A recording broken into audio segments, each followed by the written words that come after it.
السلام علیکم ویورز، آپ دیکھ رہے ہیں اردو ایچ ڈی ویورز۔ حضرت شاہ شمس تبریز رحمۃ اللہ علیہ بغداد کی حدود سے نکلے ہی تھے کہ اچانک وقت کے بادشاہ کا بیٹا بیمار پڑ گیا اور دوسرے دن مر گیا۔ بادشاہ کو گمان گزرا شاید یہ سب واقعہ حضرت شاہ شمس تبریز رحمۃ اللہ علیہ سے بدسلوکی کی وجہ سے رونما ہوا ہے۔ بادشاہ نے اپنے مشیران کو حکم دیا، کوئی بھی صورت ہو حضرت شاہ شمس تبریز رحمۃ اللہ علیہ کو بغداد واپس لاؤ۔ مشیران بادشاہ کے حکم پاتے ہی تیز گھوڑوں پر سوار ہو کر دوڑ پڑے۔ شاہی قاصد نے حضرت شاہ شمس تبریز رحمۃ اللہ علیہ کو پہچان لیا، پھر دست بدست عرض کی، حضور واپس بغداد تشریف لے چلیں۔ یہ سن کر حضرت شاہ شمس تبریز رحمۃ اللہ علیہ کے چہرے پر اذیت کا رنگ ابھر آیا۔ کل جس جگہ مجھے ذلیل کیا گیا، آج پھر اسی مقام پر جانے کا کہہ رہے ہو۔ حضرت شاہ شمس تبریز رحمۃ اللہ علیہ نے واپس بغداد جانے سے انکار کر دیا، لیکن شاہی مشیران بہت دیر تک عاجزی کا مظاہرہ کرتے رہے، تو حضرت شاہ شمس تبریز رحمۃ اللہ علیہ کو ان پر رحم آ گیا اور ان کے ساتھ واپس بغداد جانے کا ارادہ کر لیا۔ جب آپ رحمۃ اللہ علیہ محل پہنچے تو وہاں صف ماتم بچھی ہوئی تھی۔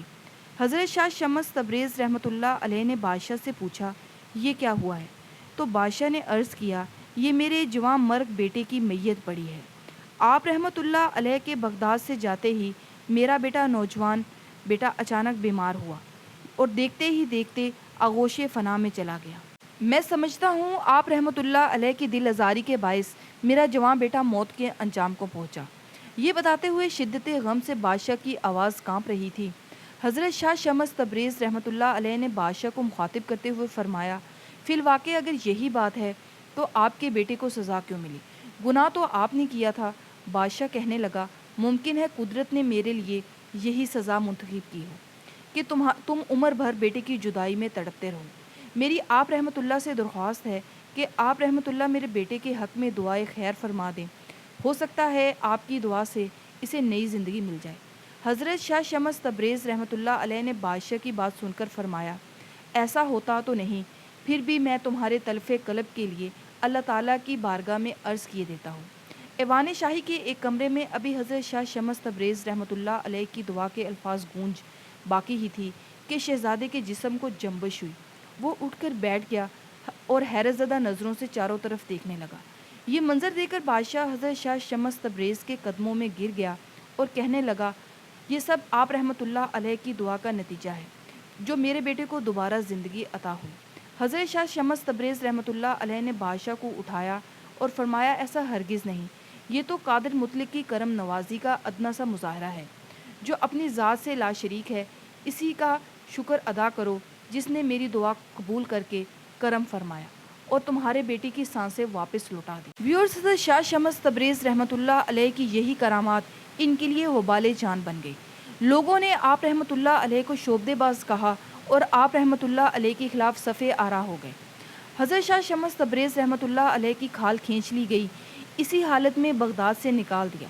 جب آپ رحمۃ اللہ علیہ لہو لہان تھے، ولی عہد سلطنت شہزادہ محمد کو حضرت شاہ شمس تبریز رحمۃ اللہ علیہ سے بہت عقیدت تھی۔ جب حضرت شاہ شمس تبریز شہر بدر ہوئے تو شہزادہ محمد بھی آپ رحمۃ اللہ علیہ کے ساتھ چل پڑے۔ بغداد سے نکل کر ہندوستان کا رخ کیا اور طویل مسافت کے بعد ملتان پہنچے اور وہاں سکونت اختیار کی۔ ملتان کے لوگوں نے بھی اہل بغداد کی طرح حضرت شاہ شمس تبریز کی مخالفت کی۔ ایک بار یوں ہوا کہ شاہ شمس تبریز رحمۃ اللہ علیہ کو گوشت بھوننے کے لیے آگ کی ضرورت پیش آئی۔ آپ رحمۃ اللہ علیہ نے شہزادہ محمد کو آگ لانے کے لیے بھیجا، مگر پورے شہر میں کسی نے بھی آگ نہ دی۔ ایک سنگدل شخص نے اسی وجہ سے شہزادہ محمد کو اتنا مارا کہ چہرے پر زخموں کے نشان ابھر آئے۔ واپس آ کر شہزادہ نے پورا واقعہ سنایا تو آپ رحمۃ اللہ علیہ کو جلال آ گیا۔ آپ رحمۃ اللہ علیہ نہایت جلالت کی حالت میں خانقاہ سے نکلے، گوشت کا ٹکڑا ہاتھ میں تھا۔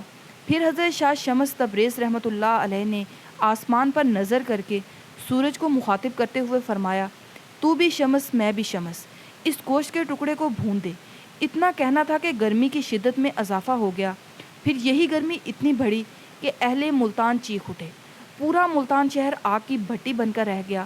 کچھ باخبر لوگوں نے یہ صورتحال دیکھی تو آپ رحمۃ اللہ علیہ کی خدمت میں حاضر ہوئے اور عرض کرنے لگے، کیا چند نادانوں کے جرم کی سزا پورے شہر کو دے ڈالیں گے؟